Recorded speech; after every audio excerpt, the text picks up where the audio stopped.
گئے۔ فرانس پورے ڈاکٹروں کی ایک ٹیم اور ڈاکٹر مورس جو ہیں بکائے انہوں نے بھی اس کے اوپر جو ہے وہ اس ٹیم کے سربراہ تھے، وہ اس پہ ریسرچ کر رہے تھے، باقی ڈاکٹر بھی اس کے اوپر ریسرچ کر رہے تھے۔ باقی ڈاکٹر یہ سوچ رہے تھے کہ ممی جو ہے حنوط کیسے کی جاتی ہے، لیکن ڈاکٹر مورس جو تھے وہ یہ سوچ رہے تھے کہ یہ بدن بچا ہوا کیسے ہے۔ پھر وہ کہنے لگے کہ نمک کی وجہ سے جو ہے وہ بچ گیا ہے، لیکن میں یہ کہتا ہوں کہ اگر یہ نمک کی وجہ سے بچا ہے تو 2 لاکھ اور بھی تو اس کے ساتھ ڈوبے تھے، وہ بھی نمک کی وجہ سے بچ جاتے۔ بات یہ نہیں ہے کہ یہ نمک کی وجہ سے بچا ہے، اللہ تعالیٰ نے یہ کہہ دیا اور اللہ اس کو بچانا چاہتا تھا اور اس کے بدن کو بچا کے رکھا، اور آج یہ لعنت دیکھیے کہ بالکل ننگا پڑا ہوا ہے، جسم کے اوپر کوئی کپڑا نہیں ہے، اور لوگ جو ہیں وہ اسے آ کر دیکھ رہے ہیں۔ کتنی عجیب بات ہے کہ جو اپنے آپ کو کہا کرتا تھا کہ میں ربکم الاعلی ہوں، اور آج وہ بالکل سجدے کی حالت کے اندر ہے۔ تو خواتین و حضرات، یہ چیز دیکھنے کے بعد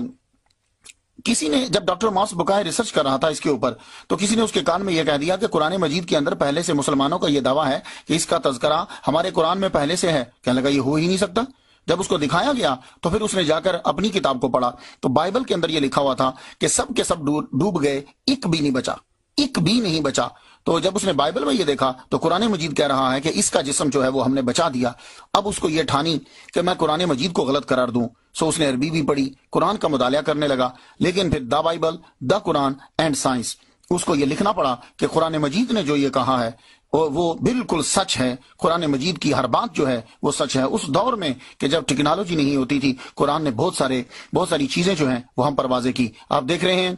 یہ اصل میں سبق ان لوگوں کے لیے ہے، خصوصی طور پر میری نیو جنریشن کے لیے، جو ابھی لڑکے آ رہے ہیں، وہ اس سے اندازہ لگا لو کہ 3500 سال کے بعد سر گرافٹن سمتھ نے یہ لاش نکالی تھی، وہ لاش چھپا نہیں سکے، لاش کو لوگوں کے سامنے واضح کر دیا، کیونکہ اللہ تعالیٰ دکھانا چاہتا ہے کہ میرا جو میں نے نازل کیا اپنے نبی کے اوپر قرآن، وہ بالکل سچ ہے۔ تو خواتین و حضرات، جب یہ قرآن مجید سچ ہے، قرآن مجید کی ہر بات سچ ہے،